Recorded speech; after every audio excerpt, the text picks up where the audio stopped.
चलिए, स्वागत है आप सभी लोगों का ऑडिटिंग की क्लास में।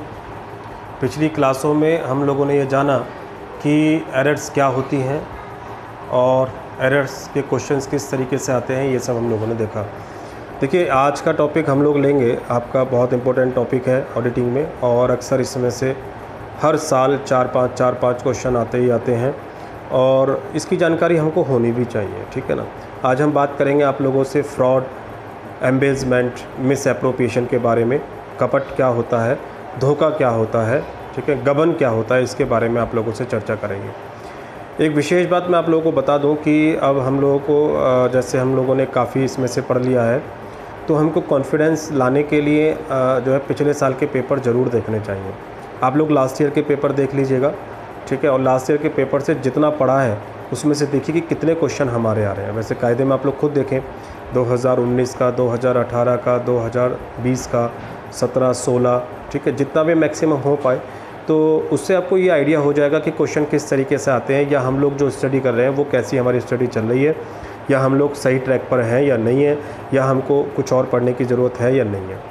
फिर भी मेरे पास पेपर अगर मिल जाते हैं तो हिंदी इंग्लिश का चक्कर रहता है। अगर मेरे पास पेपर मिल जाते हैं तो मैं उसमें से क्वेश्चंस निकाल के और आपको दिखा दूंगा, या एक बना दूंगा उसकी वीडियो कि इस तरीके से क्वेश्चन आ रहे हैं, देखिए, और आपको एक कॉन्फिडेंस भी आ जाएगा कि हमें किस तरीके से करना है, किस तरीके से नहीं कर रहे हैं।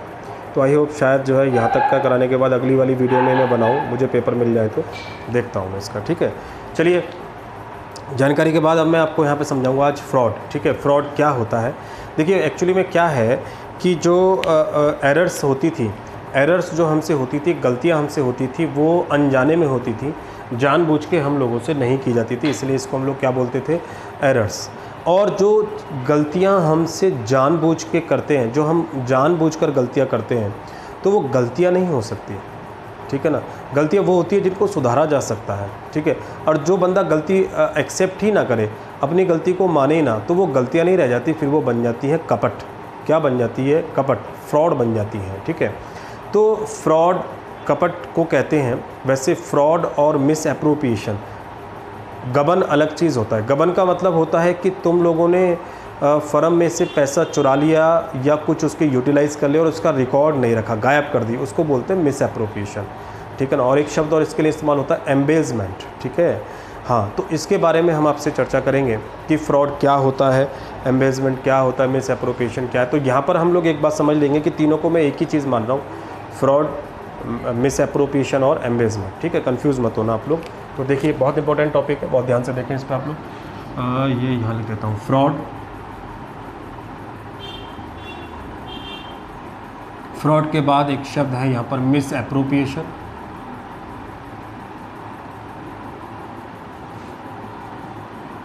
मिस एप्रोप्रिएशन, और एक शब्द और इस्तेमाल करते हैं, ये एम्बेजमेंट, ठीक है,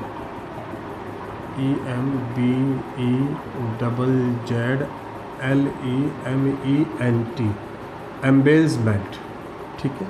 इसको हम लोग कपट बोल सकते हैं, छल कपट भी कहा जाता है, इसको छल भी कहा जाता है, ठीक है ना। छल भी इसको हम लोग कह देते हैं, छल कर दिया हमारे साथ, कपट कर दिया, ठीक है। छल और कपट का मतलब हो गया जानबूझकर गलती, है ना। मिस एप्रोप्रिएशन और एम्बेजमेंट को हम लोग क्या बोल सकते हैं, गबन बोल सकते हैं, ठीक है। क्या बोल सकते हैं, गबन बोल सकते हैं। तो सब एक ही बात है, आप लोगों को बस ये ध्यान में रखनी है कि यहाँ पर जो भी बात रखी जाए वो एक ही सेंस में रखी जाए। यहाँ पर सबका सेंस एक ही है कि जानबूझकर अगर कोई गलती की जाती है तो उसको हम लोग गबन बोलते हैं, उसको हम लोग क्या बोलते हैं, छल कपट बोलते हैं, ठीक है। अब इसमें क्या है, देखो इसके बारे में क्या कही गई, इसकी परिभाषा दी गई है ऐसे 240 में। ऐसे 240 में ही हम लोगों ने अशुद्धियों को डिफ़ाइन किया था, और ऐसे 240 में इसको डिफ़ाइन किया गया। ऐसे 240 में इसमें कहा गया है कि ऐसी गलतियां, या लिखेंगे ऐसा लाभ जो अवैधानिक, ऐसा लाभ जो अवैधानिक या अनुचित तरीके से प्राप्त किया गया है, उसे हम लोग क्या बोलते हैं, उसे हम लोग बोलते हैं फ्रॉड। क्या बोलते हैं उसको हम लोग? फ्रॉड बोलते हैं, ठीक है। या इसको हम लोग ऐसे ही बोल सकते हैं कि अनुचित या अवैधानिक उद्देश्य से, अनुचित या अवैधानिक उद्देश्य से, अनुचित या अवैधानिक उद्देश्य से कमाए गए लाभ या प्राप्तियों से है, ठीक है। यानी आपने जो प्राप्त किया है वो अनुचित तरीके से प्राप्त किया है या अवैधानिक उद्देश्य, अवैधानिक तरीके से आप लोगों ने रख के उसको प्राप्त किया है, तो उसको हम लोग क्या बोलते हैं? उसको हम लोग क्या बोलते हैं? उसको हम लोग बोलते हैं गबन। क्या बोलते हैं उसको हम लोग? गबन बोलते हैं, ठीक है। ये भी हो सकता है कि इनका जो उद्देश्य होता है वो व्यक्तिगत लाभ कमाना होता है, फर्म का लाभ कमाना नहीं, व्यक्तिगत। इनका जो उद्देश्य है वो क्या है? व्यक्तिगत उद्देश्य, ठीक है ना, व्यक्तिगत लाभ कमाना, व्यक्तिगत लाभ कमाना, ना कि फर्म का, ना कि फर्म का। सामूहिक रूप से सबका नुकसान होगा, लेकिन इंडिविजुअल जो है वो अपने फ़ायदे के लिए सबको नुकसान पहुंचा देगा। ऐसी चीज़ों को हम लोग क्या बोलते हैं? ऐसी चीज़ों को हम लोग गबन बोलते हैं। क्या बोलते हैं? गबन बोलते हैं। तो पूछ ले SA 240 में इसको डिफ़ाइन किया गया है कि गबन क्या होता है, ठीक है। अब गबन कितने तरीके का होता है? गबन 2 तरीके का होता है। एक तो स्वामी की सहमति से हो सकता है, एक स्वामी की असहमति से होता है। यानी एक तो जो ऑनर है उस बिज़नेस का, उसको पहले से ही पता हो कि यहाँ पर जो है गबन हम लोग करने वाले मिलजुल कर करेंगे, उसके पार्टनर्स, उसके कर्मचारी, एम्प्लॉय सब मिलें और मिलकर जो है खातों में गड़बड़ी दिखाना शुरू कर दें। दूसरा होता है कि मालिक को पता ही ना हो और कर्मचारी काम कर रहे हो, कर्मचारी इस तरीके से कर रहे हो कि पता ही ना चले। तो ये 2 तरीके से हम लोग इसको डिफ़ाइन करेंगे स्टूडेंट्स, ठीक है। 2 तरीके से देखिएगा, हम लोग इसको देख रहे हैं, ये समझ गए आप लोग क्या होता है यहाँ पर। अब इसको मैं 2 तरीके से यहाँ पर लिख देता हूँ, 2 तरीके से मैं इसको एक्सप्लेन करूँ। एक तो लिखूँगा misappropriation with the consent of owners, ठीक है। Misappropriation without the consent of the owner, यानी यहाँ पे लिखेंगे with the owners, with the owners, और यहाँ पर लिखेंगे विदाउट ऑनर्स, ठीक है, विदाउट ऑनर्स,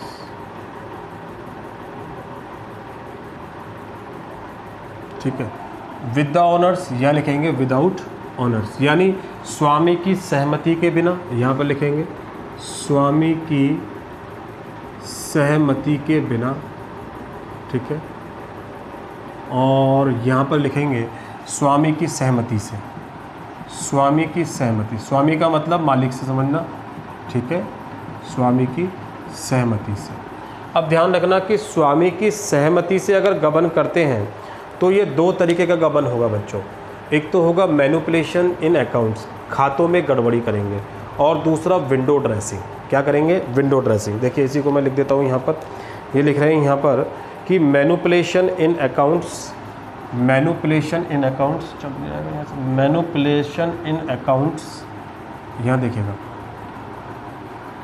मैनिपुलेशन इन अकाउंट्स, मैनिपुलेशंस इन अकाउंट्स, यानी खातों में धोखाधड़ी, खातों में धोखाधड़ी, ठीक है। और यहाँ पर लिखेंगे विंडो ड्रेसिंग, ठीक है, विंडो ड्रेसिंग, दिखावटी साज सज्जा, ठीक है।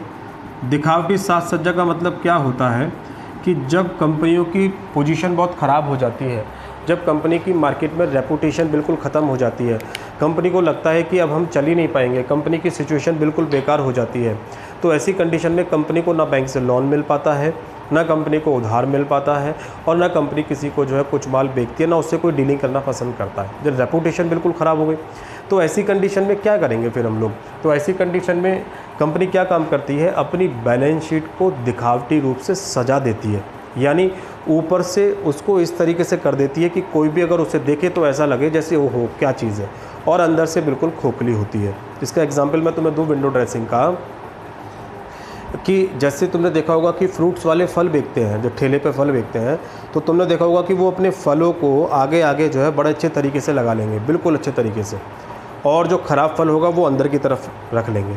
इसका मतलब क्या हुआ कि अच्छे अच्छे फलों को देखकर हम लोग आकर्षित हो जाते हैं, लेकिन जब जाते हैं तो वो हमें पीछे से बेकार फल चढ़ा देता है। तो उसको हम लोग बोलते हैं विंडो ड्रेसिंग। क्या बोलते हैं? Window dressing. और इसका देखो एग्जाम्पल मैं तुमको बताऊँ, हालांकि आपको अजीब सा लग सकता है। ये जो दूल्हा दुल्हन होते हैं, शादी वाले दिन जो होते हैं दूल्हा दुल्हन, ये जो क्या करते हैं उस दिन अपना जो है पूरा मेकअप करते हैं, पूरा यहाँ से लेकर पूरा पोत डालते हैं बिल्कुल अच्छे तरीके से। यानी आप ना तो जो है वर को और ना वधू को, दोनों में से किसी को भी ये एनालिसिस नहीं कर पाएंगे कि इसके ऊपर कितना जो है ग्राम पाउडर वाउडर की पुताई हुई है, कितने इसके ऊपर जो है डेकोरेशन किया गया है। वो अपनी ओरिजिनलिटी खो देते हैं। यानी हम उनको मूलभूत से यह तय ही नहीं कर पाते हैं कि ये वही बंदा है जो आज से 2 दिन पहले या 4 दिन पहले, 1 हफ्ते पहले दिखाई देता था, क्योंकि उसको इस तरीके से फिनिशिंग किया जाता है, इस तरीके से उसको मॉडिफाई किया जाता है, इस तरीके से उस पर मेकअप वगैरह किया जाता है कि वो उस दिन अपनी मूल छवि को छोड़कर एक दिखावटी छवि में आ जाता है। एक अच्छा दिखने के लिए, एक अच्छा गेटअप आने के लिए, एक अच्छे जो है सुंदर पोज के लिए, ठीक है, वो अब इस तरीके से करते हैं, चाहे वर हो चाहे वधू, दोनों ही करते हैं आजकल। तो अब क्या हो गया, इसको बोलेंगे window dressing of face.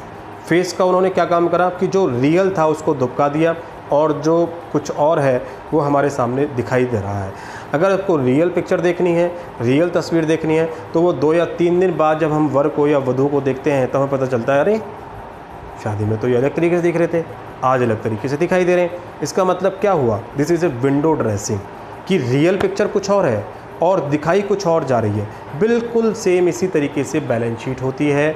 Balance sheet को जब इस तरीके से शो ऑफ किया जाए कि वो रियल पिक्चर अपनी खो दे, देखने में दिखावटी रूप से ऊपर से उसको इस तरीके से प्रेजेंट कर दिया जाए कि देखने वाला करे अरे वाह, और बाद में उसमें जो है सब चीज़ें बेकार निकले, तो उसको हम लोग बोलते हैं window dressing of balance sheet. लेकिन ध्यान रखना, ये सिर्फ स्वामी की सहमति से ही हो सकती है, स्वामी के जानकारी में रहकर ही हो सकती है, स्वामी के बिना नहीं हो सकती है। चलिए, दूसरा आता है मैनिपुलेशन इन अकाउंट्स, खातों में धोखाधड़ी। यहाँ जो खातों में धोखाधड़ी होती है, मैनिपुलेशन इन अकाउंट्स, बच्चों ये 2 तरीके से हो सकती है। या तो अपने प्रॉफिट को कम करके दिखा सकते हैं हम लोग, या अपने प्रॉफिट को ज़्यादा करके दिखा सकते हैं। तो इसका मतलब 2 पॉइंट हमारे पास आए, एक तो हम प्रॉफिट को ज़्यादा करके दिखाएं और एक अपने प्रॉफिट को क्या करके दिखाएं, हम लोग कम करके दिखाएं। चलिएगा देखते हैं। लाभ को वास्तविक लाभ से अधिक दिखा दें, लाभ को हम लोग वास्तविक लाभ से अधिक दिखा दें, लाभ को वास्तविक लाभ से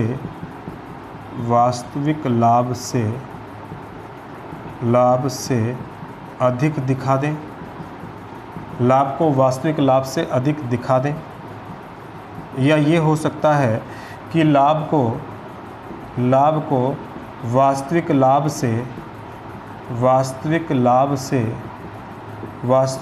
से कम दिखा दें। ठीक है, ठीक है। इंग्लिश की अगर बात करें, टू शो मोर प्रॉफिट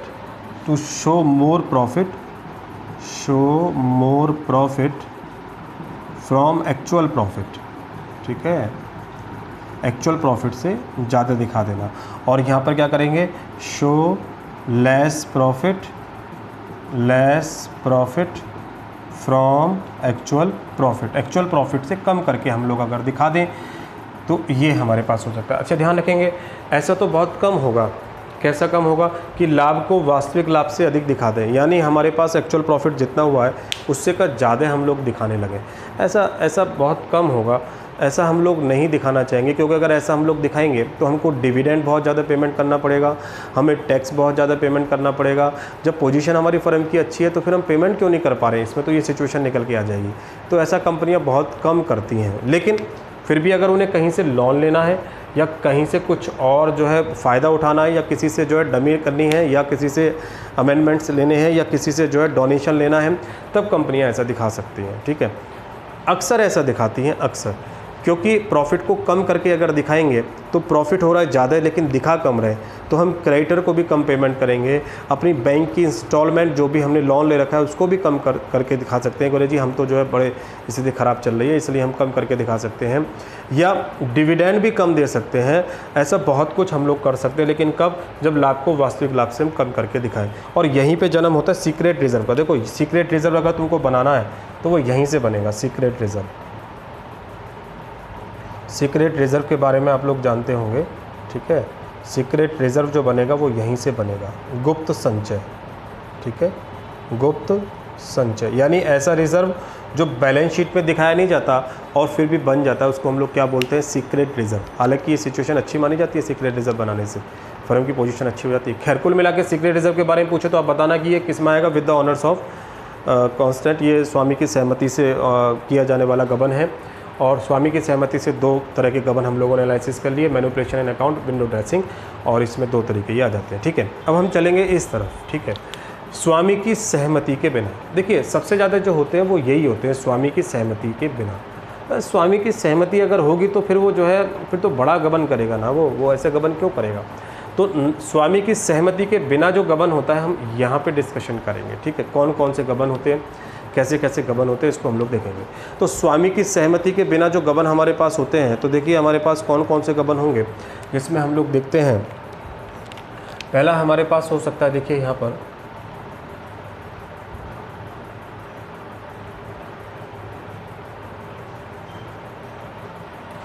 देखिएगा,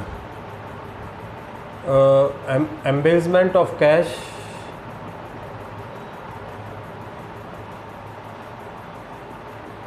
एम्बेजमेंट ऑफ कैश। ठीक है, रोकड़ का गबन, क्या पढ़ेंगे हम लोग, रोकड़ का गबन।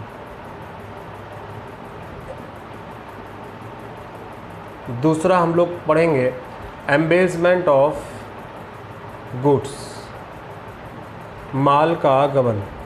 ठीक है, क्या पढ़ेंगे, माल का गबन। तीसरा हम लोग पढ़ेंगे एम्बेजमेंट ऑफ एमिनिटीज़,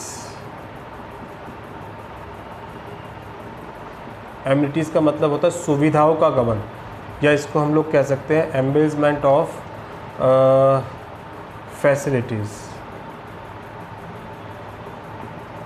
ठीक है, या एमिनिटीज़ जो भी लिखना चाहो, सुविधाओं का गबन, सुविधाओं का गबन। ठीक है, नंबर 4 पढ़ेंगे हम लोग एम्बेजमेंट ऑफ लेबर, श्रम का गबन। क्या पढ़ेंगे हम लोग, श्रम का गबन। ठीक है, श्रम का गबन। इस तरीके से हम लोग ये 4-5 गबन पढ़ेंगे, जिसमें हमारे पास आ गया सुविधाओं गबन, श्रम का गबन, और एक और हमारे पास जो है आ सकता है, ये 5 हैं, 5वां जो है, हाँ, एम्बेजमेंट of assets, embezzlement of assets, संपत्तियों का गबन। क्या है, संपत्तियों का गबन। ठीक है, अब इसमें 2 शब्द जो है बड़े ध्यान से समझना आप लोग। यहाँ पर जो है हम लोग ये सब पढ़ेंगे, इसके अंदर हमारे पास पहला रोकड़ का गबन, दूसरा हमारे पास आ गया सुविधाओं का गबन, फिर श्रम का गबन, ये सब हम लोग देखेंगे। तो इसमें 2 वर्ड आपको ध्यान रखने रोकड़ के गबन में। यहाँ पर देखिएगा, एक तो आप लोगों को समझना है यहाँ पर टीमिंग एंड लीडिंग। ठीक है, एक शब्द आएगा यहाँ पर टीमिंग एंड लीडिंग,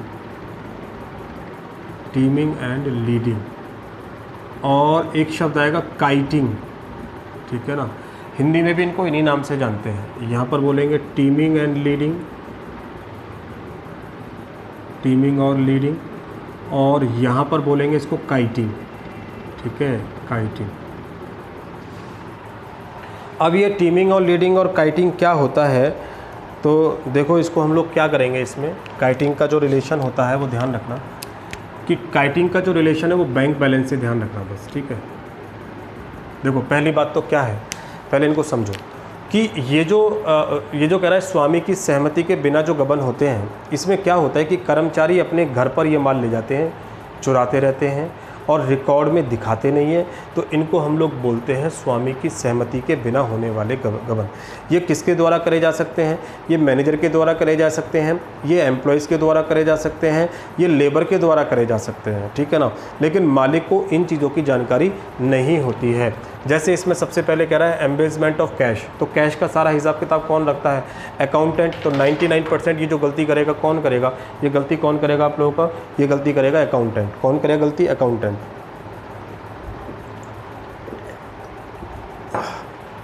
ये गलती कौन करेगा आपका, अकाउंटेंट करेगा। ठीक है, कौन करेगा, अकाउंटेंट। स्टूडेंट्स, तो अकाउंटेंट क्या काम करेगा कि सबसे पहले कैश में जो धोखाधड़ी होती है, कैश का जो गबन किया जाता है, किताबों में होता कैश जो है कम है और जो एक्चुअल कैश है उसको अपने घर पर ले गए, तो उसको हम लोग क्या बोलते हैं, एम्बेसमेंट ऑफ कैश। यानी कि अकाउंट्स में जो कैश की रिकॉर्डिंग है वो तो दिखा रखी है आप लोगों ने ज़्यादा, और ओरिजिनल कैश आपके पास पहुंच गया, यानी कैश कहीं ना कहीं आपके किताबों से मैच नहीं कर रहा है, तो इसको हम लोग बोलते हैं एम्बेसमेंट ऑफ कैश। 99% ये किसके द्वारा किया जाता है, ये अकाउंटेंट के थ्रू किया जाता है। किसके द्वारा किया जाता है, अकाउंटेंट के थ्रू। देखो इसमें दो बात आई, एक तो टीमिंग एंड लीडिंग और दूसरी क्या है इसके अंदर, काइटिंग। ये जो टीमिंग एंड लीडिंग है इसको हम लोग क्या बोलते हैं, देखो टीमिंग एंड लीडिंग का मतलब क्या हो गया कि ये एक बार चोरी कर ली जाती है, एक बार पैसा चुरा लिया जाता है। जैसे सपोज़ करो कि किसी राम के पैसे आए, ठीक है, राम के 40,000 रुपये आए, तो वो 40,000 रुपये राम के जो आए वो 40,000 रुपये राम के खाते में नहीं चढ़ाए इन्होंने, वो अपने घर ले गए, ठीक है। अब दूसरे श्याम के पैसे आए 40,000 रुपये, तो इन्होंने क्या काम करा, जो श्याम के 40,000 रुपये आए थे वो राम के खाते में दिखा दिए, ठीक है। इसका मतलब श्याम के खाते में पैसे नहीं चढ़े। फिर किसी और से 40,000 रुपये आए, वो श्याम के खाते में दिखा दिए, ठीक है। अब श्याम का खाता पूरा हो गया लेकिन नए वाले का अधूरा रह गया। इसी तरीके से किसी और से पैसे आए तो वो थर्ड वाली पार्टी के दिखा दिए। तो क्या होता है कि टोपी को उछालते रहते हैं, क्या करते रहते हैं, उछालते रहते हैं। तो ये गलती पकड़ में नहीं आती है क्योंकि खाते सबके बंद होते जा रहे हैं और वो 40,000 रुपये का जो कैश है वो एक बार ले गया और दूसरी बार सबके खाते बंद होते जा रहे हैं, तो ये गलती पकड़ में नहीं आती है। यानी टीमिंग एंड लीडिंग का मतलब क्या होता है कि जब इस तरीके से ये ए का पैसा बी का पैसा ए में डाल दिया गया, सी का पैसा बी के में डाल दिया गया, डी का पैसा सी के में डाल दिया गया, ई का पैसा डी के में डाल दिया गया, इस तरीके से जब खेल चलता रहता है तो इसको हम लोग बोलते हैं टीमिंग एंड लीडिंग। तो तुमसे पूछ सकता है कि टीमिंग और लीडिंग जो गलती है, टीमिंग एंड लीडिंग जो है ये कौन से प्रकार का गबन होता है, तो आप लोग कहेंगे एम्बेसमेंट ऑफ कैश। ये एक प्रक्रिया है, ये एक जो है चुराने की पद्धति कह लो या इसको जो है कमियां कह लो कि ये टीमिंग एंड लीडिंग के थ्रू यहाँ पर जो है ये काम किया जाता है, ठीक है। दूसरा क्या है इसके अंदर, काइटिंग।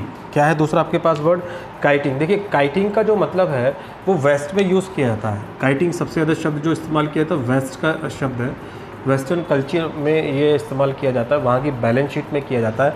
तो क्या होता है कि जब एंड में बैलेंस शीट तैयार होती है लास्ट में, तो लास्ट में बैलेंस शीट में क्या होता है कि बैंक बैलेंस को बढ़ा के दिखाने लगते हैं। बैंक बैलेंस को क्या करने लगते हैं, इंक्रीज़ करने लगते हैं, समझ रहे हो नहीं। तो बैंक बैलेंस क्योंकि ये भी कैश से रिलेटेड हो गया, तो इसलिए क्या होता है कि ये जो गलती होती है ये भी किसकी कहलाती है, एम्बेसमेंट ऑफ कैश। यानी कैश में दो तरीके की जो है टेक्निक्स हम लोगों ने इसके अंदर सीखी। एक तो काइटिंग शब्द का इस्तेमाल करेगा, काइटिंग वेस्ट के लिए इस्तेमाल होता है। तो क्या होता है कि साल के एंड में बैलेंस शीट को बढ़ा चढ़ा के जब बैंक बैलेंस दिखाने लगते हैं तो उसे काइटिंग कहते हैं। टीमिंग एंड लीडिंग में क्या होता है कि जब दूसरे का पैसा पहले में और तीसरे का पैसा दूसरे में, चौथे का पैसा तीसरे में, इस तरीके से ट्रांसफ़र कर देते रहते हैं और पहले वाले का रकम चुरा ली जाती है, उसको ख़त्म कर दी जाती है, तो उसको हम लोग क्या बोलते हैं, टीमिंग एंड लीडिंग। तो इस तरीके से कैश के साथ जो चुराया जाता है तो उसको हम लोग क्या बोलते हैं, एम्बेसमेंट ऑफ कैश। दूसरा आता है आपके अपने पास एम्बेसमेंट ऑफ गुड्स। देखिए गुड्स का मतलब क्या होता है, गुड्स का मतलब होता है माल, है ना। माल का मतलब क्या होता है कि जिस चीज़ का हम लोग बिजनेस कर रहे हैं ना, जिस चीज़ का बिजनेस कर रहे हैं हमारे लिए वो गुड्स है, ठीक है ना। जैसे हमारे लिए फ्रिज का हम मैन्युफैक्चर कर रहे हैं तो फ्रिज हमारे लिए गुड्स है। हम एसी का काम कर रहे हैं तो एसी हमारे लिए गुड्स है। हम अलमारी का काम कर रहे हैं तो अलमारी हमारे लिए गुड्स है, समझ रहे हो ना। गुड्स है जिस चीज़ का हम लोग सेल करते हैं, ठीक है ना। एसेट्स नहीं हो सकता है कि एसी हमारे लिए एसेट्स है क्योंकि हम एसी का काम नहीं कर रहे। हम बाज़ार में जब खरीदने जाएंगे तो एसी हमारे लिए एसेट्स होगा, ठीक है। लेकिन जो बेच रहा है उसके लिए एसी क्या है, गुड्स है। एसी क्या है, गुड्स है। इसलिए हम आपसे कह रहे हैं कि जिस चीज़ का हम लोग बिजनेस करते हैं वो हमारे लिए क्या होता है, गुड्स होता है। तो गुड्स, एम्बेसमेंट ऑफ गुड्स क्या हुआ कि जैसे सपोज़ करो कि हमारी फैक्ट्री है और वो फैक्ट्री हमारी एसी की है, एसी में एसी का काम करते हैं और एसी में सपोज़ करो कि कोई पर्सन है वो मैनेजर है, उसने क्या काम करा, उसमें से उस फैक्ट्री में से 2-3 एसी उठवाए और अपने घर पे ले गए। इसका मतलब क्या हुआ कि जो माल बन के तैयार हो रहा है उस माल में से उठा के घर पे जब ले जाया जाता है तो उसे हम लोग क्या बोलते हैं, एम्बेसमेंट ऑफ गुड्स। माल की चोरी कर ली गई, माल को चुरा लिया गया। या खाने पीने के सामान का मैन्युफैक्चर होता है, जैसे सपोज़ करो कि कहीं पर जो है हल्दीराम की नमकीन बनती है, तो हल्दीराम की नमकीन बनती है तो हल्दीराम की नमकीन का पैकेट खा गए, या हल्दीराम की नमकीन जो है वो अपने चुरा के अपने बैग में रख ली। तो ये जो हम जिस चीज़ का बिजनेस कर रहे हैं उस माल को अगर चुरा लिया जाता है या कमी कर ली जाती है तो उसको हम लोग क्या बोलते हैं, एम्बेजमेंट ऑफ गुड्स। क्या बोलते हैं उसको, एम्बेजमेंट ऑफ गुड्स। ठीक है, फिर आता है एम्बेजमेंट ऑफ फैसिलिटीज़ या एमनिटीज़, सुविधाओं का गबन। कर्मचारी को या लेबर को या मैनेजर को या डायरेक्टर्स को, इन लोगों को जो सुविधाएं कंपनी की तरफ से प्राप्त होती हैं वो इसलिए मिलती हैं जिससे वो कंपनी के लिए अच्छा कर सकें या कंपनी के लिए बेटर कर सकें या कंपनी में बढ़ चढ़कर काम कर सकें। लेकिन वो क्या काम करते हैं कि इन सुविधाओं का प्रयोग पर्सनल अपने लिए करने लगें या अपने घर वालों के लिए करने लगें तो उसको हम लोग क्या बोलेंगे, एम्बेजमेंट ऑफ एमनिटीज़। जैसे सपोज़ करते हैं हम लोग कि हम लोगों को क्या मिला हुआ है, टेलीफ़ोन की सुविधा मिली हुई है। काय की सुविधा मिली हुई है, टेलीफ़ोन की सुविधा मिली हुई है, टेलीफ़ोन या मोबाइल की। हम मोबाइल मिला हुआ इस काम के लिए कि अपने कस्टमर से बात करें, हम जो है अपने ऊपर के कर्मचारी या नीचे की लेबर से बात करें या मालिकों से बात करें। लेकिन हम क्या काम करते हैं, टेलीफ़ोन घर ले जाते हैं और घर पर देते थे, घर पर बतियाते रहते हैं। ठीक है, घर पर फ़ोन कर लिया, समझे, अपनी वाइफ से, हस्बैंड से बात करते रहे, अपने बच्चों से बात करते रहे। इन तरीके से अगर बात करते रहे तो ये जो कहलाएगा, ये एम्बेजमेंट ऑफ फैसिलिटीज़ कहलाएगा। या हमको कार की सुविधा प्राप्त है, ठीक है, कार मिली हुई है हम लोगों के लिए। ये कार आने जाने के लिए मिली हुई है कि ऑफिस से आना, ऑफिस से जाना, इसमें हम लोग आसानी से आ जाएं, आसानी से चले जाएं। लेकिन वो कार में क्या काम करते हैं, खुद बैठते हैं, बीवी बच्चों को बैठा के पूरे शहर का चक्कर लगा कर आते हैं, घूमते हैं उसमें। बच्चा बैठता है, स्कूल जाता है उसके अंदर। तो ये जो क्या हो गया, ये सुविधाएं अपने बिजनेस के कामों के लिए यूज़ नहीं हो रही, घर के कामों के लिए यूज़ हो रही हैं। इसके लिए इसको क्या बोला जाएगा, एम्बेजमेंट ऑफ फैसिलिटीज़। या कोई हमको सर्वेंट मिला हुआ है, नौकर मिला हुआ है हम लोगों को। ये नौकर जो है क्या काम करता है, हमारी सेवा के लिए है। ठीक है, हमको पानी पीना है ऑफिस में, या हमको कुछ मंगाना है, या हमको फाइल वगैरह कुछ मंगानी, तो वहाँ के हमारे लिए हेल्प कर सकता है। लेकिन हम क्या काम करते हैं, उससे घर का काम करवाते हैं। घर पहुँचा दिया, चलो भी झाड़ू लगाओ, चलो भी पुताई करो, चलो भी ये करो, चलो भी खाना बनाओ। अबे घर का क्या मतलब पड़ा है। अब इस सुविधाओं का प्रयोग हमने बिजनेस के लिए यूटिलाइज ना करके कहाँ के लिए कर लिया हम लोगों ने, हमने करा घर के कामों के लिए। तो ऐसी और भी सुविधाएं हो सकती हैं। उन सुविधाओं का प्रयोग जब घर के लिए कर लिया जाता है तो उसको हम लोग क्या बोलते हैं, एम्बेजमेंट ऑफ फैसिलिटीज़ बोलते हैं। ठीक है स्टूडेंट। अच्छा, एम्बेजमेंट ऑफ लेबर, देखो ध्यान से समझ लेना, यहाँ पे और यहाँ पे डिफरेंस है। ये सर्वेंट जो मिला हुआ है, ये जो उस मैनेजर को पर्सनल मिला हुआ है, ठीक है ना, कि यही वो सर्वेंट का काम ही है कि अपने मैनेजर को पानी लेना, खाना देना, समथिंग ऐसा कुछ करना। इसको हमने घर पे लगा दिया तो वो कहलाएगा एम्बेजमेंट ऑफ फैसिलिटीज़। लेबर जो है क्या होती है कि लेबर का काम है कि मैन्युफैक्चर करना। लेबर का काम क्या है, मैन्युफैक्चर करना, निर्माण करना। ठीक है, आप लोगों ने क्या काम करा कि उसको सैलरी जो मिलती है वो इस काम के लिए मिलती है कि वो प्रोडक्ट बनाए, उनको जॉइंट करे या उनका प्रोडक्शन करे, मैन्युफैक्चर करे। आपने क्या काम करा, उससे किसी 2 या 3 लेबर को यहाँ से हटाया और हटाने के बाद घर पे भेज दिया। जैसे हम लोग हल्दीराम कंपनी में काम कर रहे हैं, हल्दीराम कंपनी के 2-3 लेबर उठाए और उन्होंने घर पे कह दिया, बोले चलो भी हमारे घर पर नमकीन बनाओ, चलो। अब घर पे कुछ सामान दे दिया उन्होंने, घर पर नमकीन बना रहे हैं। तो काम कहाँ करना चाहिए उनको, फैक्ट्री में करना चाहिए। सैलरी कहाँ से मिलती है, फैक्ट्री से मिलती है। किस बात के लिए मिलती है कि हल्दीराम की नमकीन बनाने की फैक्ट्री मिलती है। लेकिन वो नमकीन कहाँ की बना रहे हैं, तुम्हारे घर की बना रहे हैं ना। तो ये कैसा हो गया तुम्हारे पास, एम्बेजमेंट ऑफ लेबर, श्रम का गबन। तुमने यहाँ से श्रम हटा के और अपने घर पे लगा लिया। ठीक है, सही 9 बजे लेबर आती है, तुमने 2-3 लेबर 9 बजे की बजाय अपने घर पे भेज देते हो और 5 बजे वो अपने घर भेज देते हैं, है ना। तो ये देखो, दोनों में डिफरेंस ध्यान रख लेना। ये सुविधाएँ थी, इस सुविधा, सर्वेंट जो है यहाँ पर सुविधा के तौर पर काम कर रहा है ना, इससे तुम घर का काम कराने लगे तो उसकी सेवा तुम खुद लेने की बजाय अपने बच्चों को और बीवी को सेवा दिलाने लगे, तो ये कहलाएगा एम्बेजमेंट ऑफ एमनिटीज़। यहाँ पर लेबर है, मैन्युफैक्चर का काम कर रहा है, उससे मैन्युफैक्चर का काम ना करा के अपने घर का काम करा रहे हो, तो ये एमनिटीज़ ऑफ लेबर है। दोनों में स्लाइसी डिफरेंस, बहुत ध्यान से देख लेना। और यहाँ पर चलते हैं एम्बेजमेंट ऑफ एसेट्स, यानी कि जो तुम्हारी फैक्ट्री के अंदर संपत्ति रखी हुई हैं, जो तुम्हारे ऑफिस में संपत्तियाँ रखी हुई हैं, एसेट्स रखी हुई हैं, उन एसेट्स को तुम घर पे चुरा के ले गए तो उसको हम लोग क्या बोलेंगे, एम्बेजमेंट ऑफ एसेट्स। क्या बोलेंगे उसको हम लोग, एम्बेजमेंट ऑफ एसेट्स। जैसे हो सकता है कि क्या क्या हो सकता है, जैसे फ्रिज हो सकता है, जैसे सोफ़ा सेट हो सकता है, जैसे लैपटॉप हो सकता है, ठीक है, या जैसे जो है कोई सामग्री हो सकती है, निर्माण की सामग्री हो सकती है, ठीक है, या अलमारी हो सकती है। यानी कुछ भी हो, कोई भी बिजनेस की एसेट्स हो, उस एसेट्स को तुम घर पे ले आए, चुरा के ले आए और घर पर जाकर रख दिया, तो वो तुम्हारी क्या कहलाएगी, वो कहलाएगा एम्बेजमेंट ऑफ एसेट्स। तुमने संपत्ति को गबन कर लिया, संपत्ति को चुरा के रख लिया, इसको हम लोग क्या बोलेंगे, एम्बेजमेंट ऑफ एसेट्स बोलते हैं। ठीक है, तो ये 5 तरह के हम लोगों से क्वेश्चन दे देगा। जैसे कह देगा कि टेलीफोन बताइए किस तरह का एम्बेजमेंट है, embezzlement of goods, embezzlement of facilities, embezzlement of assets या एम्बेजमेंट ऑफ लेबर। तो बच्चे कंफ्यूज हो जाएंगे कि हमको इसमें लगाना है, तो लगाना किस में, एम्बेजमेंट ऑफ फैसिलिटीज़, क्योंकि टेलीफोन सुविधा होती है। ठीक है, या जैसे कह दे कि भाई फ्रिज उठा के या सोफ़ा सेट उठा के ले गए, तो सोफ़ा सेट जो है वो किसका एम्बेजमेंट है, embezzlement of facilities, embezzlement of assets, embezzlement of labour या एम्बेजमेंट ऑफ गुड्स। तो क्या बताएंगे आप लोग, एम्बेजमेंट ऑफ एसेट्स। हाँ, अगर देखो सोफ़ा सेट का बिजनेस करता है तो वो तुरंत क्या बन जाएगा, एम्बेजमेंट ऑफ गुड्स बन जाएगा। ठीक है, तो आप लोगों ने ये सब जान लिया आज सब फ्रॉड के बारे में। फ्रॉड कितने तरीके का होता है, 2 तरह का होता है, विद द ऑनर्स और विदाउट द ऑनर्स, स्वामी की सहमति के बिना, इन सबकी सहमति के बिना। ठीक है, चलिए आप लोगों ने ये सब समझ लिया होगा। ठीक है, और बेटर भी समझ में आप लोगों को आ गया होगा। ठीक है, तो दोनों तरीके से बहुत क्वेश्चन पूछते हैं, आप इसको बहुत 1-2 बार, एक बार समझना है तो 2 बार आप वीडियो ज़रूर देख लीजिएगा। ठीक है, चलिए आज की क्लास हम लोग यहीं समाप्त करेंगे।